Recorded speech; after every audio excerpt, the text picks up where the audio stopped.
So I haven't really talked about Mastermind creations on the channel here. And for those of you wondering, I have actually purchased my first two Mastermind creations, or short MMC for short. I purchased their Scrapper and their Mixmaster that they released earlier this year. And I'll be honest with you guys, when they first announced that they were doing theirs, and I know theirs is like all in one and everything like that, I said to myself, like, you know, I'm already collecting the X-Trans bots. I'm already collecting the fans toys. I'm already like collecting the Dream Star. And do I really need another Devastator? I mean, granted, you know, my initial plan was the X-Trans bots to be my robot modes representation. Fans toys was going to be the combined mode, and then the Dream Star was going to be my kind of IDW kind of take, because they're releasing Prowl, and who knows when that'll come out, but I was initially going to use Prowl, and the Prowlinator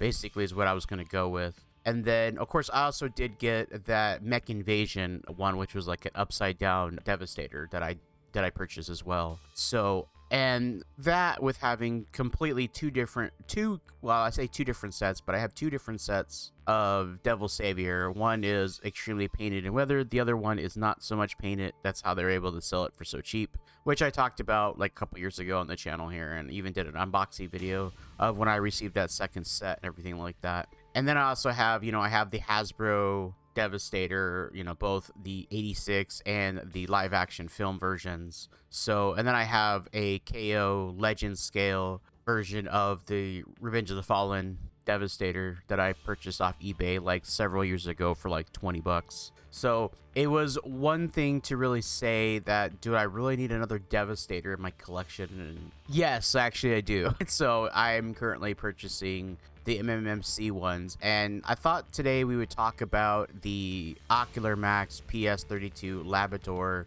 their take on Long Haul. And the reason I thought we would talk about this today is because Long Haul is an interesting one, because they're doing all in one, and I think that this thing is going to be goofy and I think in combined mode it's gonna look fantastic. I really do. I think that this thing will look really good in combined mode, and if you're one of those like purist G1 fans that has to have it 100% as goofy and proportionate as the cartoon was back in the 80s, then this set will probably be the closest we're gonna get to being G1 accurate, because the fans toys of course is always, and I guess everybody's going for G1 aesthetics now, but I feel like when it comes to the goofiness proportion wise of the G1 cartoon, I think especially with this set in particular, I think Ocular Max is definitely going to pull it off.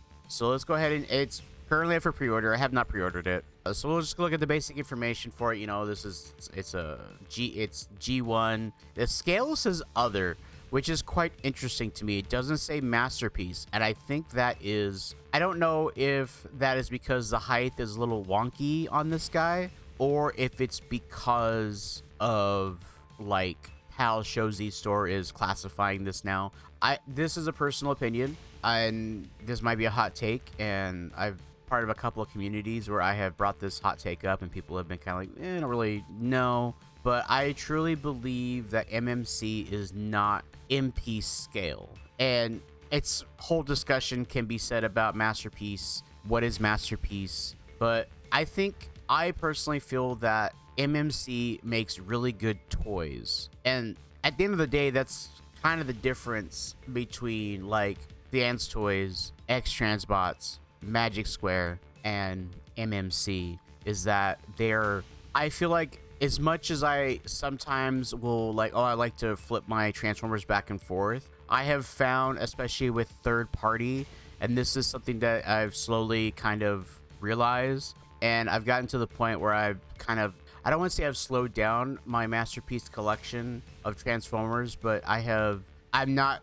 buying as much as I used to, especially last year. Last year I bought a lot last year, but I think the main thing is that especially with some of the older figures, I found that transforming them back and forth actually isn't great.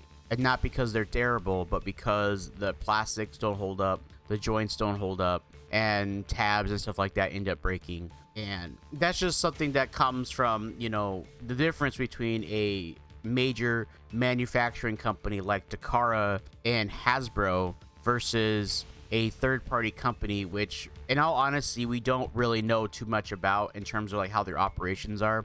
We do know that many of these companies, some of these companies own their own factories, some of them don't, some of them have to rent out factories, but the ones that do own their factories, the third-party market of making Transformers is more so like a passion project, or just like a quick, like, you know, let's make a quick buck kind of thing, because that's not their bread and butter, you know. So it's like, for example, like if you own a business and you own a factory and you're making millions and millions of dollars per year, and you're like, man, but I really would like to have a Devastator in my collection that's like masterpiece scale. You can pay somebody to design it for you, pay somebody to engineer it for you, and then pay somebody to create the mold for you, and then make the mold. And then you, okay, cool, you know, well, we made all this, we could probably, other people would want it too, so we're just gonna sell it. And usually the first initial sales usually pay for the molds, really, because that's the biggest expense, is the molding.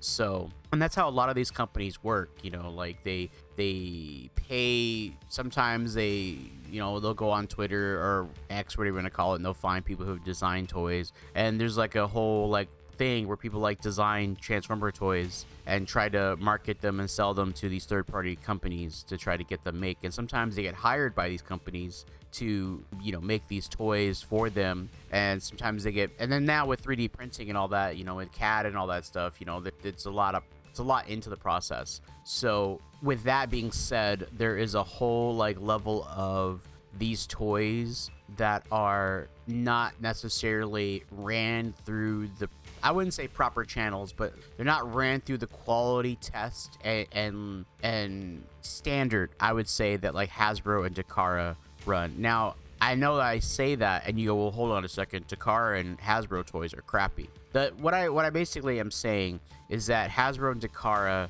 they have to make their toys for the US market, and the US market has standards that are, some standards are good, some standards are a little too tight, but there's a reasoning why if you buy a Hasbro Transformer, the plastic feels a certain way. It feels bendy. If you have, say, like, let's say, for example, if you had your 86 Studio Series Devastator on the shelf, and let's say it was on a 5-bookcase, and it was on the middle shelf, and for whatever reason it toppled over and hit the floor, and we'll just say it hit carpet, you're gonna get home, or you're gonna go, oh man, and you're gonna have to like put it back together, because, you know, it's probably gonna fall apart at certain parts, and you're gonna put it back on the shelf and call it a day. You're not gonna be like, oh man, it broke, you know. But if that were to happen with like your X-Transbots figure, even just a single figure, you're gonna be like, oh my god, and you're gonna be like panicking, because they're more fragile, because they're not designed for children, they're not designed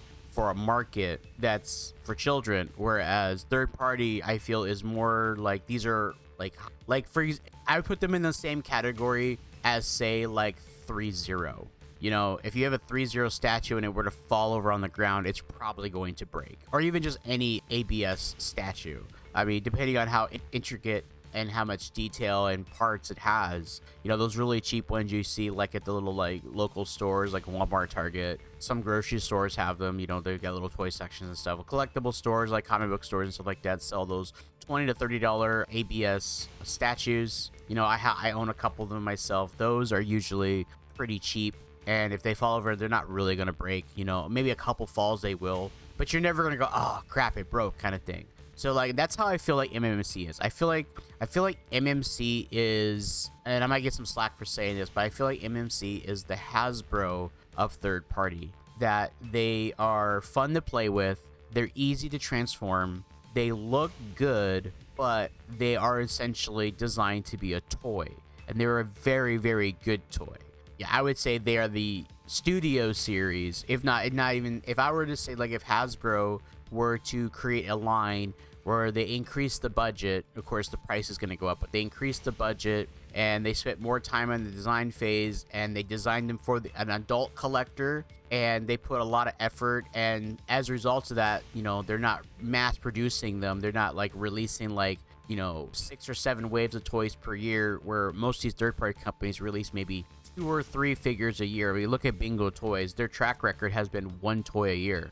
And so you take that into account when you think about Hasbro, how many Transformers they release on a given calendar year, versus like they'll release the wave 1. It's like a leader class, 2 Voyagers, 3 Deluxes, and back when they used to do core class or legend scale, like they used to call it, they usually do like four of those, you know. And then that wave also usually includes, like, at least once or twice a year, a Commander class and or a Titan class figure. And they're doing that 4 times a year each quarter. They're releasing sometimes more than that, depending on the calendar year and what they've got going on. Like, especially if there's a movie out, like Transformers 1. And then they also have, and that's just a Generations line, they also have the Studio Series line, which they're again also releasing the same format: Titan, Commander, Leader, Voyager, Deluxe, because they have gotten rid of the core class now.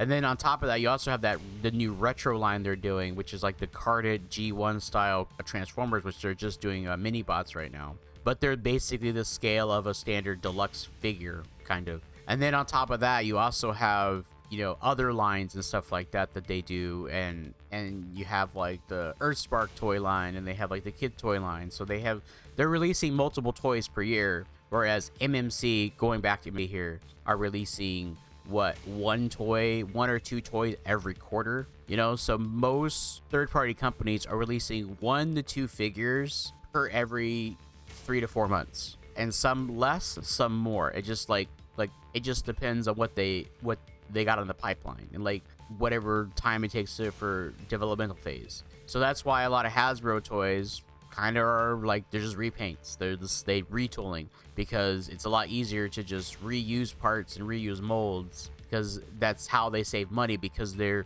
mass producing this for not just the United States but for the world. Whereas MMC, like, they've got one shot to make this Devastator, and if it doesn't sell, that they could go under. Like if they went all in on a combiner, when going in on a combiner, especially for a company like MMC, which is, I would say MMC is not as big in terms of like fans toys, or which is well established, and people consider fans toys the Takara of third party. Like, they are the new Takara, basically. They're the standard you need to go to. And honestly, I might do a whole Prime Talk one day on my opinion on fans toys. If you guys are interested in that, let me know in the comments down below.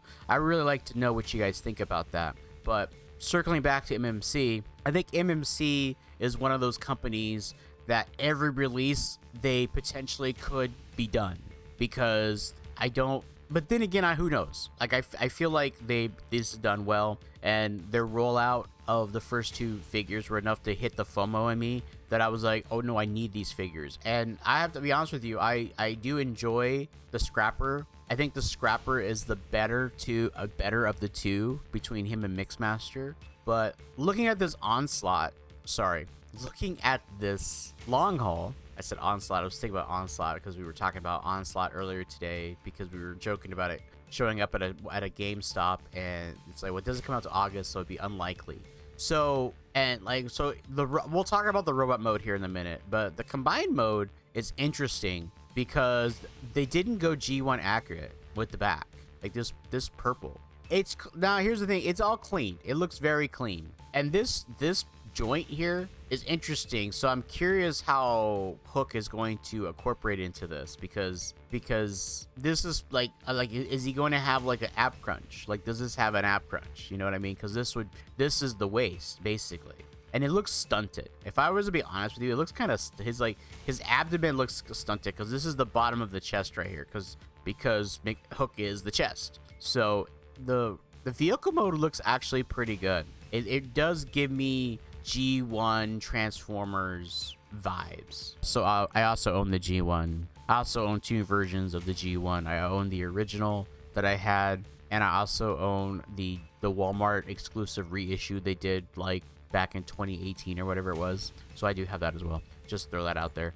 But and then it's also a working dump truck, which is something that every And this is, again, you see this gimmick right here. This again is harps back on the fact that I feel like MMC make really good toys, because look at how it, it's functional as a dump truck.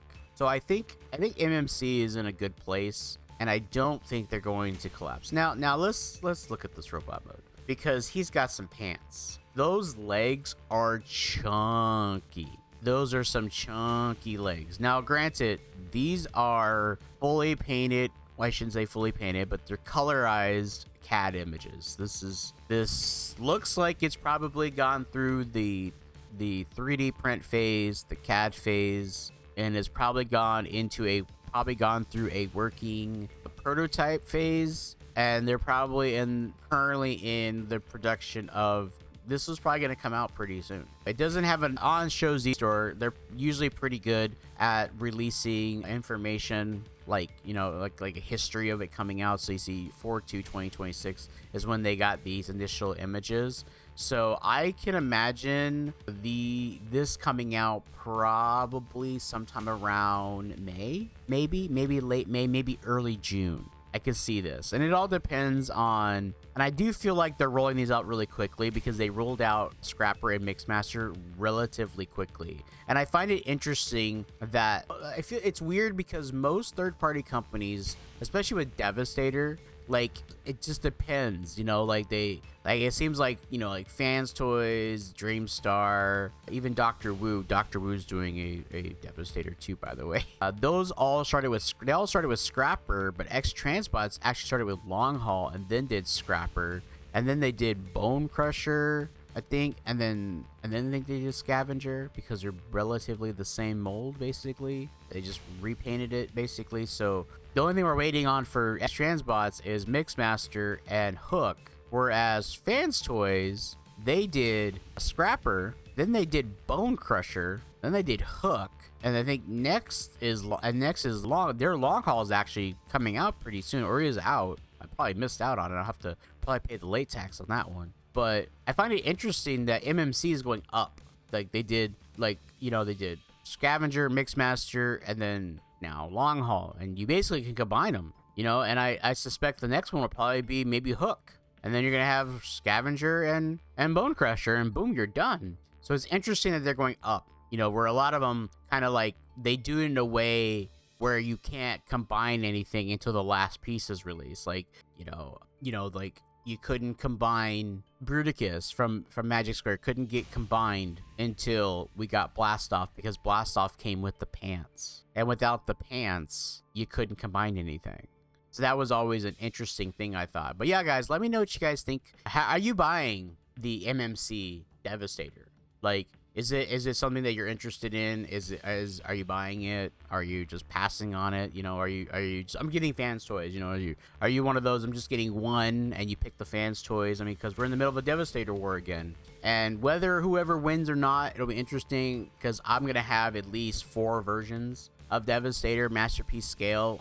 I'll throw MMC in there, because even though it is going to be shorter, but the robot modes are basically the same height. And another reason too, I think, why this is classified as other is because of these pants, and I think he might be a little taller or a little shorter. Let's go ahead and look at their Mixmaster, which ironically they have on pre-order, but I already own it. Let's see. Oh no, it's labeled as Masterpiece, which is interesting, very interesting. Whereas their Mixmaster was also, no, Mixmaster is Masterpiece scale, and then their Long Haul is classified as other, which gives me either he is taller or he's not, or he's shorter than he's supposed to be. And it'll be interesting to see if he scales with the other bots. I don't know. We don't know yet, but we'll find out. I'll definitely get him when he comes out, and we'll have all that fun stuff, guys. But yeah, guys, thank you guys so much for listening to this episode of Prime Talk. I hope you guys enjoyed listening and watching the video if you watch it here on YouTube. And as always, guys, be sure to like this video, subscribe to the channel, and visit MajinPlanet.com for more content daily, as well as reactions and other content daily and weekly that we release there. And as always, guys, check out the video up here in the corner, and until next time.